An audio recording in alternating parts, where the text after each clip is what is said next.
इस बार मैसूर जाते समय चामुंडेश्वरी टेम्पल दर्शन करने के लिए हम गए थे। ज़्यादातर लोगों को पता होगा भारत में 18 शक्तिपीठ है, उनमें से चामुंडेश्वरी मंदिर को एक माना जाता है। मैं 12-13 साल पहले माता के दर्शन के लिए गई थी। इस बार जाकर काफ़ी अंतर देखा। काफ़ी भीड़ था और तीनों दिशा से लाइन लगाकर लोग माता के दर्शन करने के लिए इंतज़ार कर रहे थे। एक तरफ 100 रुपीज़ टिकट लेने वाला और दूसरी तरफ 30 रुपीज़ टिकट लेने वाला और तीसरी तरफ जनरल लाइन जिन्होंने कोई टिकट नहीं लिया था।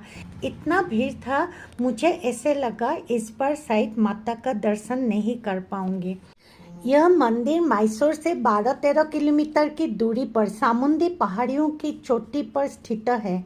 चामुंडेश्वरी मंदिर को क्रोन्स पीठ के नाम से जाना जाता है क्योंकि पुरानी काल में यह क्षेत्र क्रोन्सपुरी के नाम से जाना जाता था। आप लोगों को पता है जब सती ने पितृ दक्ष यज्ञ में प्राण त्याग किया था, तब स्वामी शिवजी ने क्रोधित होकर सती का देह उठाकर पूरा विश्व ब्रह्मांड में घूम रहा था। यह कांड देखकर देवलोक में हड़कंप मच गया। देवलोगों के अनुरोध क्रमे विष्णुदेव ने सुदर्शन चक्र की सहायता से मृत सती का शरीर एक एक अंग काटकर शरीर से अलग कर दिया था। जहाँ जहाँ सती का शरीर का अंग गिरा था वहाँ एक एक पवित्र तीर्थ स्थान उत्पन्न हुआ। अलग अलग मान्यताओं के अनुसार जागृत शक्तिपीठ संख्या 51 अथवा 52 है, लेकिन इनमें से 18 शक्तिपीठों को महाशक्तिपीठ कहा जाता है। इनमें से ही एक है चामुंडेश्वरी मंदिर, जहाँ माता सती के बाल गिरे थे। 1000 साल से भी अधिक पुराना यह मंदिर माँ दुर्गा के चामुंडा रूप को समर्पित है। माँ दुर्गा ने देवताओं की अत्याचारों और महाशक्तिशाली राक्षस महिषासुर के अत्याचार से देवता लोगों को मुक्त करने के लिए चामुंडी रूप धारण किया था। पौराणिक मान्यताओं के अनुसार जिस चामुंडी पहाड़ी पर यह मंदिर स्थित है, उसी स्थान पर माता चामुंडा ने महिषासुर का वध किया था। यहाँ सती का बाल गिरा था। ऊपर से माँ दुर्गा ने चामुंडा रूप धारण करके महिषासुर को वध किया है, इसीलिए इस जगह को शक्तिशाली पीठों में से एक माना जाता है। मंदिर के सामने आप लोगों को महिषासुर का एक बड़ा प्रतिमूर्ति और नंदी का एक बड़ा मूर्ति देखने को मिलेगा। 15 फुट ऊंचे इस नंदी का निर्माण एक ही पत्थर से किया गया है। माना जाता है कि मूल मंदिर का निर्माण 12वीं शताब्दी से होयसल राजवंश के शासकों द्वारा किया गया था। संभवतः इसका टावर 17वीं शताब्दी में विजयनगर साम्राज्य के शासकों द्वारा बनाया गया था।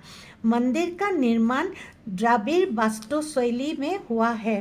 देवी पुराण और स्कंद पुराण में इस दिव्य क्षेत्र का वर्णन किया गया है। पुराणों के अनुसार महिषासुर ने तपस्या से ब्रह्मा जी को संतुष्ट करके वरदान प्राप्त किया था कि उसका वध एक स्त्री के हाथ से होगा, अन्यथा उनको कोई वध नहीं कर पाएगा।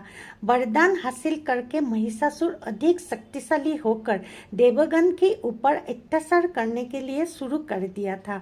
उपायहीन होकर देवलोक माँ दुर्गा के पास पहुँचे और इस समस्या का समाधान करने के लिए कहा। देवता का रक्षण करने के लिए माँ दुर्गा ने महिषासुर का वध करने के लिए चामुंडा रूप धारण किया और इसी स्थान पर माता चामुंडा और महिषासुर के बीच में भयानक युद्ध हुआ और माता ने महिषासुर को वध कर दिया था। ज़्यादातर लोगों को मालूम है महिष का अर्थ है भैंस। मैसूर शब्द महिषासुर या महिषासुरन उड़ू अर्थात स्थानीय कन्नड़ा भाषा में the town of Mahishasura. Mahishasura के नाम से कर्नाटका का सबसे सुंदर और सेकेंड लार्जेस्ट सिटी का नाम पड़ा। महिषासुर दानव होने से भी उनका भी अच्छे गुण थे। वो भैंसों का किंग था। चामुंडी हिल से पूरा मैसूर सिटी और मैसूर पैलेस भी दिखाई देता है। मैंने जहाँ रेड मार्क लगाया वो मैसूर पैलेस है। आज के लिए विदाई लेती हूँ। अगर आप लोग कभी मैसूर आते हैं तो आप लोग चामुंडेश्वरी शक्तिपीठ मंदिर दर्शन कर सकते हैं। मंदिर मॉर्निंग 7:30 बजे से 2 PM तक और 3:30 PM से 6 PM और 7:30 PM से 9 PM तक मंडे से सैटरडे खुला रहता है।